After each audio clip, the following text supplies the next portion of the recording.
تو ویکسین اور وہ جو امیونوگلوبولنس ویکسین کاٹنے سے پہلے بھی ہے، لگنی چاہیے، ہم سب کو لگانا چاہیے۔ اچھا ڈاکٹر صاحب، دیکھنے میں یہ آیا کہ جنہوں نے ویکسین کا کورس مکمل کیا تھا ان کی بھی اموات ہوئی ہیں، تو یہ کیا وجہ ہے؟ ایک ویکسین کا کورس مکمل کرنا، جیسے میں اور آپ ہے ابھی سے شروع کرتے ہیں، 1 مہینے تک 5 ٹیکے لگاتے ہیں 0، 3، 7، 14 اور 30 پہ۔ ایک دفعہ کٹنے کے بعد علامات ظاہر ہوں مثال کے طور پہ، پھر مشکل ہے اور بڑے افسوس کے ساتھ، جہاں تک میں پبلک ہیلتھ اسپیشلسٹ ہوں، موت زندگی تو اللہ کے ہاتھ میں ہے، لیکن یہ 100% جان لیوا بیماری ہے، فیٹل ڈیزیز ہے۔ ابھی جو آپ نے شام کو دیکھا بچے کو پڑی میں کاٹا، وہ گھر والے بیچارے، ان کی ایجوکیشن نہیں ہے، ہیلتھ ایجوکیشن، انہوں نے بڑی ایک کرپ بینڈیج کے ساتھ پٹی کی۔ اس کا سب سے بڑا وہ ہے کہ یہ کٹ جائے، اس کو پٹی نہیں کرنا، ٹانکا نہیں لگانا، خون نکالنا ہے، مطلب صفائی کرے، اس کو 15-20 منٹ تک رننگ واٹر سے دھوتے رہے، پھر وہ ویکسین ہے یا امیونوگلوبولن اس جگہ میں بھی ارد گرد لگانی ہے، اور پھر کورس بھی لگانا ہے۔ مجھے جہاں تک پتہ ہے 90-100 کے قریب کاٹنے کے کیسز، اور جو کل کشروٹ کا جو بچے کو لے کے، کیونکہ وہ ڈیتھس کوئی اپنے تئیں بھی یہاں سے ریفر ہو کے نہیں جاتا، خود سے لے کے جا رہے ہوتے ہیں ڈاؤن میں۔ ہمارا ہفتہ پہلے ہمارا ہی امپلائی تھا دنیور کا، وہ اس کی بھی اسی وجہ سے موت ہو گئی تھی، تو اس کو لے کے 14 ہیں۔ ان میں بعض لوگ یہ غلط فہمی میں نہ بیٹھے کہ یہ میرا پالتو کتا ہے یا میرا پالتو جانور ہے، یہ وائرس اس کو بھی لگ سکتا ہے، اس کے اندر بھی ہے، وہ بھی باولا ہو سکتا ہے۔ تو ان کے ریکمینڈڈ ویکسینیشن ہے، جیسے ہم سال میں بچوں کی ویکسینز کرتے ہیں، اسی طرح ان کی بھی ہے، ان کو بھی ریکمینڈڈ ہے، حالانکہ جانور تو وہ بھی ہے، جان تو ان کی بھی ہے، تو ان کو اپنا شیڈول ویکسین کرائیں تمام عوام الناس سے جو اپنا رکھتے ہیں۔ دوسرا یہ جو اسٹرے ڈاگس ہیں، اس کے لیے پھر ضلعی انتظامیہ اور متعلقہ محکمہ جات ان کی روک تھام کے لیے اقدامات کرے۔ السلام علیکم ناظرین، آپ دیکھ رہے ہیں ڈیلی K2 اور میں ہوں عبد الرحمن بخاری۔ ان دنوں گلگت شہر اور مضافات میں آوارہ کتے یا باولے کتے کے کاٹنے سے لوگوں کے زخمی ہونے کی جو اعداد و شمار ہیں وہ تیزی سے بڑھ رہے ہیں، اور بدقسمتی سے ایسے افراد کی بھی اموات ہو رہی ہیں جن کو ویکسین کا کورس مکمل بھی کرایا گیا تھا۔ تو اس ساری صورتحال پر آج ہم بات کریں گے کہ یہاں پر جو سہولیات ہیں ہسپتالوں میں، وہ اس وقت کس سطح کی سہولیات حکومت کی جانب سے فراہم کی گئی ہیں، اور دیگر ایشوز پر بھی ہم بات کریں گے۔ ہمارے ساتھ district health officer doctor Abdussalam Ghias صاحب موجود ہیں۔ ڈاکٹر صاحب، آپ کا بہت بہت شکریہ، آپ تشریف لائے۔ ڈاکٹر صاحب، سب سے پہلے تو یہ بتائیے گا کہ یہ جو کتے کاٹنے کے، کتوں کے جو شہریوں پر حملے ہو رہے ہیں، لوگ زخمی ہو کر ہسپتالوں میں پہنچ رہے ہیں، بنیادی طور پر وجوہات کیا ہیں؟ کوئی تحقیق ہوئی ہے اس بارے میں؟ بسم اللہ الرحمن الرحیم۔ وعلیکم السلام عبد الرحمن بخاری بھائی، شکریہ بہت آپ نے اپنے پلیٹ فارم سے عوام الناس کو آگاہی کے لیے ہمیں موقع فراہم کیا، اور آپ کے توسط سے سوشل میڈیا سے، پرنٹ الیکٹرانک میڈیا سے ہم عوام کو گاہے بگاہے پیغامات دیتے رہتے ہیں۔ جیسے آپ نے کہا کہ آج کل یہ وبا ہے، یہ کچھ وبائیں انسانی ہوتی ہیں، کچھ جانوروں کے ہوتے ہیں، اور یہ بیسیکلی زونوٹک، جس کو کہتے ہیں حیواناتی وبائی مرض ہے۔ ٹھیک ہے۔ یہ جو وائرس ہے یہ تو حیوانات میں جو گوشت خور جن کو جانوروں کو کہا جاتا ہے اس میں پایا جاتا ہے، تو جس میں کتا ہے، اچھا یہ جو گیدڑس ہیں یا اس طرح کے، یہ انہی کارنیورس جو جانور ہے ان میں، اور پھر بیسیکلی ہے یہ جو چمگادڑ ہے، اس کے جو شروع میں آپ نے کہا کہ اس میں کوئی تحقیق ہوئی ہے یا نہیں ہے، تو یہ بیٹ فیملی کے ہیں، اور وہ بیٹ وائرس آسٹریلین یا اس سے اوریجن ہے، اور انہوں نے پھر وہ بائٹ کرتے ہیں اینیملز کو، تو اینیمل ان کا وہ سورس ہوتا ہے، وہاں پہ یہ وائرس نارملی ہوتا ہے کتوں میں اور سب میں، ان جانوروں میں، لیکن وہ جیسے ہمارے چند وبائی امراض جیسے اسہال ہوتا ہے یا اس طرح کچھ بیکٹیریاز اوور ایکٹیٹ کر کے وبا کی شکل یا بیماری کی شکل اختیار کرتے ہیں، اسی طرح یہ وائرس بھی ان میں ایکٹیو ہو جاتا ہے ان کتوں کے اندر، ان کو پھر باولا پن کا وہ شکار ہو جاتے ہیں، شکار بن جاتے ہیں، بن کے پھر وہ کاٹتے ہیں، تو اس میں پھر اس کا دماغ متاثر ہوتا ہے، تو وہ بالکل پاگل ہو کے جو بھی سامنے آتا ہے کاٹتا اچھا رہتا ڈاکٹر ہے۔ صاحب، آپ ضلع کے صحت کے نظام کے سربراہ ہیں، تو ہمیں یہ بتائیے گا کہ جو متاثرہ افراد کتے کے کاٹنے سے جو گلگت کے ہسپتالوں میں جا رہے ہیں، ان کے لیے وہاں علاج معالجے کی کیا سہولیات آپ نے فراہم کی ہیں؟ جی بخاری بھائی، اس طرح نا ہاسپٹل تو تقریباً اپنے حساب سے ہر بیماری کے لیے تیار رہتا ہے، چونکہ ابھی یہ جو بیماری ہے یہ شاذ و نادر ہوتی ہے، یہ بہت کافی سالوں بعد یہ دیکھا گیا ہے کہ یہ موسم ایسا آ گیا کہ وہ وبائی شکل اختیار کر رہی ہے کتوں میں، تو اس کے لیے جیسے ہمارے سینئرز نے، ہمارے دوسرے ساتھیوں نے بھی انٹرویوز آپ کے مختلف چینلز میں دیے ہیں، اس میں پھر یہی آپ کی وساطت سے میں کہوں کہ یہ وائرس کی کوئی دوائی نہیں ہے آج تک۔ وائرس کی بیماریوں کی روک تھام حفاظتی ٹیکے جن کو ہم کہتے ہیں، ان کے ذریعے ہوتی ہے، جس کو ویکسین کہا جاتا ہے، عرف عام میں ویکسینیشن کرنی ہوتی ہے، اور یہ ویکسینیشن چونکہ یہ بیماری بہت ہی ریئر ہے، بہت ہی کم وہ ہوتی ہے، تو ہم بڑے بھی اور دوسرے بھی اس طرح وہ نہیں کراتے ویکسینیشن اپنی، تو اس کی اینٹی ریبیز ویکسین ہوتی ہے، اس کے ریبیز کے خلاف قوت مدافعت کی، وہ ویکسینیشن ہم سب کو کرانی چاہیے۔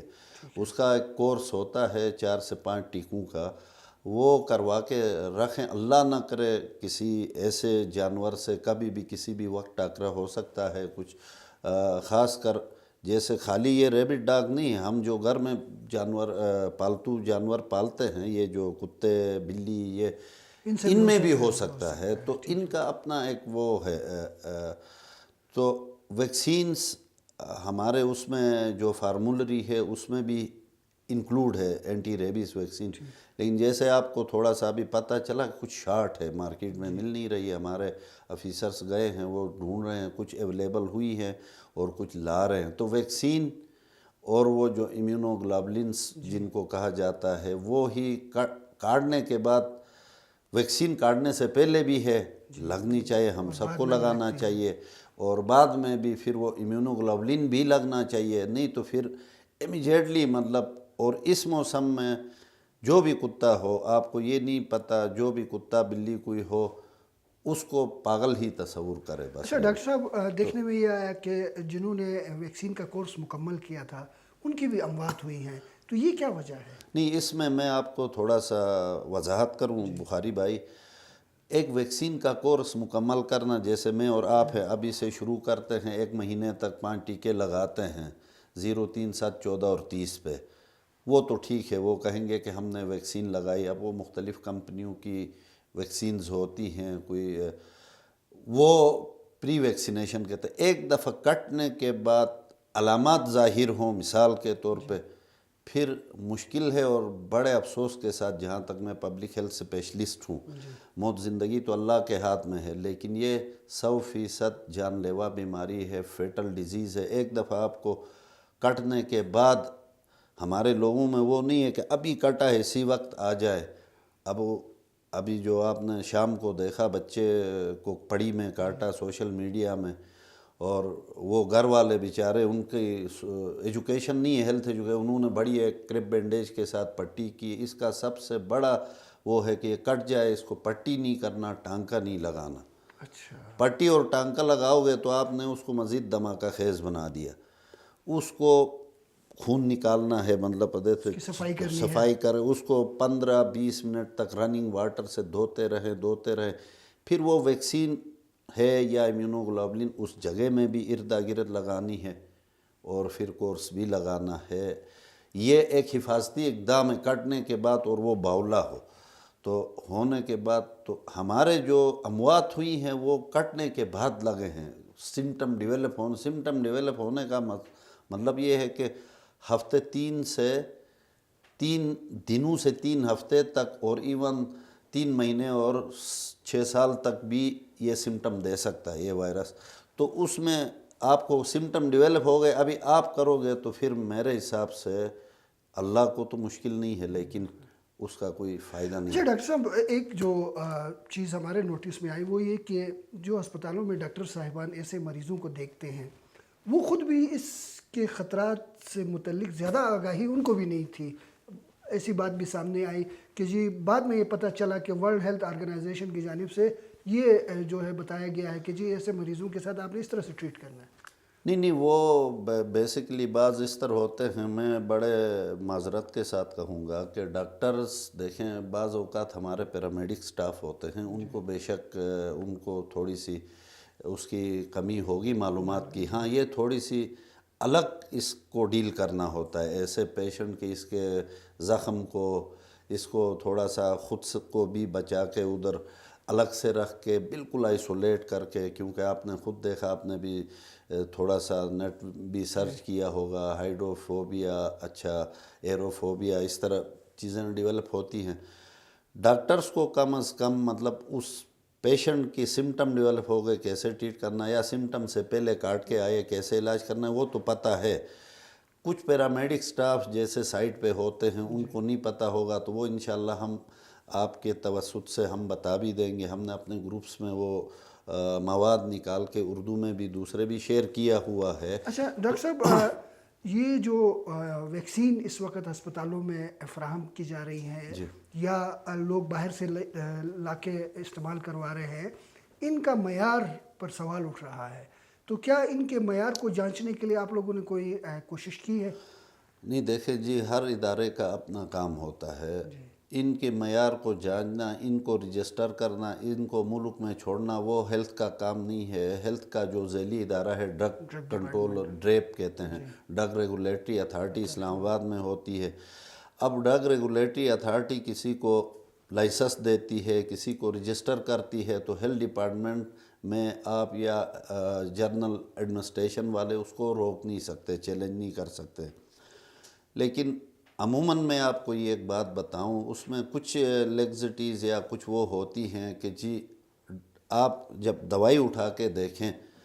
تو یہ عموماً آپ کی طرف سے بھی، میڈیا کی طرف سے، عوام کی طرف سے شکایات آتی ہیں کہ جی یہ 2 نمبر دوائی ہے، یہ اثر نہیں کرتی۔ ایسی تو میرے خیال میں کوئی بات نہ ہے، نہ ہونی چاہیے۔ ہاں البتہ یہ ہے کہ اس کی ایفیکیسی کم ہوتی ہے۔ وہ کیوں ہوتی ہے؟ آپ نے پتہ اٹھا کے جب آپ خریدتے ہیں تو روم ٹمپریچر پہ رکھو، بچوں کی پہنچ سے دور رکھو فلاں۔ اب روم ٹمپریچر تقریباً 25 یا 20 کے آس پاس ہو، ہمارے پاس 45 اور 50 ہوتا ہے یہاں پہ۔ تو اب وہ آپ دیکھ لیں کہ ایک پنڈی سے کسی مینوفیکچر سے اڈے میں آتی ہے، اڈے میں پتہ نہیں کب وہ پڑی رہتی ہے، وہاں سے ادھر پھر ہمارے دکانوں میں سٹوریج کا جو عمل ہے کہ وہاں اس ٹمپریچر پہ، وہ تو نارمل دوائی کی۔ اب یہ ویکسین ہے، انجیکشن سے، امیونوگلوبولن سے، ان کو اسپیشلی ٹریٹ کیا جاتا ہے مختلف ویکسینز کے حوالے سے۔ ابھی آپ نے خود ریسنٹلی جو کووڈ کے اگزامپل آپ لے لو، -80 میں ایک ویکسین کو فریز کیا جاتا تھا جس کو فائزر کہتے ہیں۔ وہ ایکوپمنٹ ادھر بڑی مشکل سے فیڈرل FDI کے تھرو ہمیں دیے گئے، ابھی ہمارے پاس یہاں پہ وہ ایکوپمنٹ موجود ہے۔ تو اب وہ پراپر اس طرح جو تجارت کرتے ہیں یا کاروبار کرتے ہیں وہ اس فیکٹر کو نہیں مد نظر رکھتے ہیں۔ اب وہ نہ مد نظر رکھنے کی وجہ سے اس کی پوٹنسی کمزور ہوتی ہے۔ باقی تو ڈریپ نے اجازت دی ہے تو لامحالہ اس کا وہ اپ ٹو دا مارک ہوگا۔ ڈسٹرکٹ گلگت میں اب تک کتوں کے کاٹنے سے کتنی اموات ہو چکی ہیں، کتنے لوگ زخمی ہو چکے ہیں؟ بخاری بھائی، ہمارے پاس ہم نے اس طرح کا وہ فارمولے ابھی بنا رہے ہیں، اس کا ڈیٹا اکٹھا کر رہے ہیں، کیونکہ آپ کو پتہ ہے کہ وہ سوشل میڈیا سے رپورٹ ہوتا ہے، پھر لوگوں کا تھوڑا سا ہمارے ہیلتھ ڈپارٹمنٹ پہ اس پہ وہ اعتبار بھی تھوڑا کم ہوتا ہے، تو وہ گھروں میں مینیج کرنے کی کوشش کرتے ہیں اور اس کو لائٹ لیتے ہیں سب سے پہلے۔ اب جیسے میں نے پہلے کہا پڑی والا جو کیس تھا، لایا تو لایا ادھر ہاسپٹل، لیکن خود ہی پٹی شٹی کر کے کچھ کر کے کہ یہ آگاہی نہ ہونے کی وجہ سے۔ تو جہاں تک سوشل میڈیا میں رپورٹ ہوئے جو شروع سے، اور اس کے میں تعداد جو میں نے خود کل پرسوں سے اپڈیٹ ہوتے رہتے ہیں، تو مجھے جہاں تک پتہ ہے 90-100 کے قریب کاٹنے کی کیسز، اور جو کل کشروٹ کا جو بچے کو لے کے، کیونکہ وہ ڈیتھس کوئی اپنے تئیں بھی یہاں سے ریفر ہو کے نہیں جاتا، خود سے لے کے جا رہے ہوتے ہیں ڈاؤن میں، وہاں سے ہو کے آگے ایک ہمارا ہفتہ پہلے ہمارا ہی امپلائی تھا دنیور کا، وہ اس کی بھی اسی وجہ سے موت ہو گئی تھی، تو اس کو لے کے 14 ہیں کنفرم یہ ریبٹ ڈاگ کے بائٹ سے۔ تو آپ کیا سمجھتے ہیں کہ اس صورتحال پر کیسے کنٹرول کیا جا سکتا ہے؟ اس میں سب سے پہلے تو جی دیکھو پریونشن جس کو کہتے ہیں، پریونشن میں سب سے پہلے یہ ہے کہ جی حیوانات والا محکمہ ہے،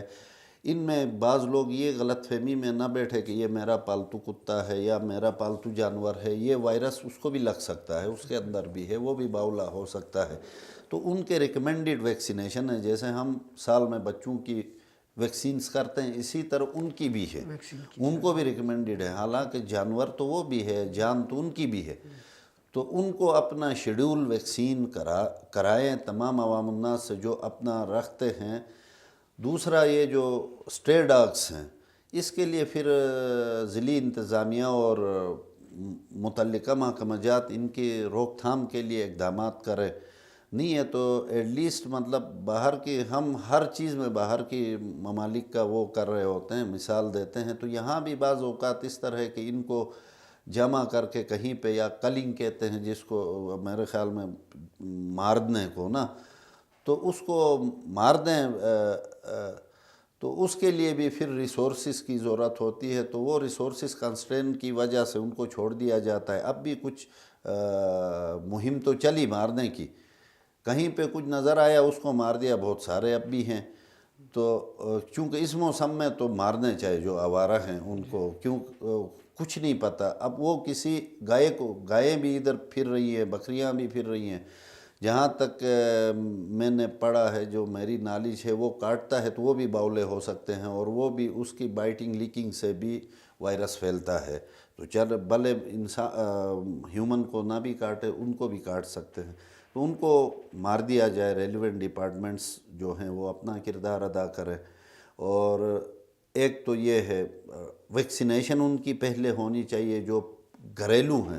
ان کی تو ایٹ لیسٹ ہو نا، باولوں کی وہ ہے، اور اس پہ تھوڑا محکمہ لائیو سٹاک اور ضلعی ایڈمنسٹریشن تھوڑا سختی کرے لوگوں کو۔ اس کے بعد جو ہے وہی جو ورکرز ہیں جو ان کو ڈیل کرتے ان کی اپنی ویکسینیشن ہو، اور ہم کولیکٹیولی گورنمنٹ کی طرف سے ہم سب کے لیے ویکسینیشن ہم کرا لیں احتیاطی پری، جیسے ہم حفاظتی ٹیکے بچوں کو لگاتے ہیں یا ہیپیٹائٹس یا دوسری بیماری کا، اسی طرح ریبیز کی بھی ہونی چاہیے۔ ریبیز کی ویکسین اتنی مہنگی نہیں ہے لیکن تھوڑی نایاب ہے، کیونکہ یہ کیسز اتنے آئے نہیں تھے تو وہ بن نہیں رہی تھی یا آ نہیں رہی تھی، اس کا وہ امپورٹ ایکسپورٹ کا وہ گورنمنٹ کے ایشوز ہیں باہر سے، تو وہ لگنی چاہیے، اور ہر ایک نے اپنا ویکسینیشن مکمل کرے۔ اور اس کے بعد اگر خدا نخواستہ کوئی کیس اس طرح کا ہوتا ہے تو وہ ہاسپٹلس میں یہ ویکسین پلس یہ جو امیونوگلوبولنس ہاسپٹل میں بھی ہو نہ ہو، تو لوگوں کو اتنی وہ ہو کہ گورنمنٹ ہمارا ہیلتھ ڈپارٹمنٹ جو ڈرگ کے بڑے بڑے سٹورز ہیں ان کے اس میں لکھا جاتا ہے کہ لائف سیونگ چیزیں آپ رکھیں گے، بھلے وہ ایک سال میں بک نہ بھی جائے تب بھی رکھو گے، وہ بھی ان کی اویلیبلٹی وہاں سے انشور کرائیں۔ اور سب سے بڑھ کے آپ کی میڈیا کی ہمیں تعاون کی ضرورت ہے کہ عوام الناس میں آگاہی پھیلائیں، کہ جی ان کی علامات بتائیں، ان کی روک تھام بتائیں، اور پھر ان کا خاص کر جو وونڈ کو کس طرح ابتدائی ٹریٹ کریں۔ وہ ابھی کر رہے ہیں بیچارے لیکن غلط کر رہے تھے۔ تو ڈاکٹر صاحب آپ کا بہت بہت شکریہ، آپ تشریف لائے۔ ناظرین آپ نے ڈاکٹر صاحب کی گفتگو سنی، کتوں کے کاٹنے کے واقعات بڑھ رہے ہیں، تو اس کی روک تھام کے لیے جہاں متعلقہ ادارے اپنا کردار ادا کر رہے ہیں، حکومت اپنی کاوش کر رہی ہے، تو وہاں پر بحیثیت شہری ہماری بھی جو ذمہ داری بنتی ہے ہم سب نے اس کو ادا کرنا ہے۔ اپنے میزبان عبدالرحمن بخاری کو اجازت دیجیے، اللہ حافظ۔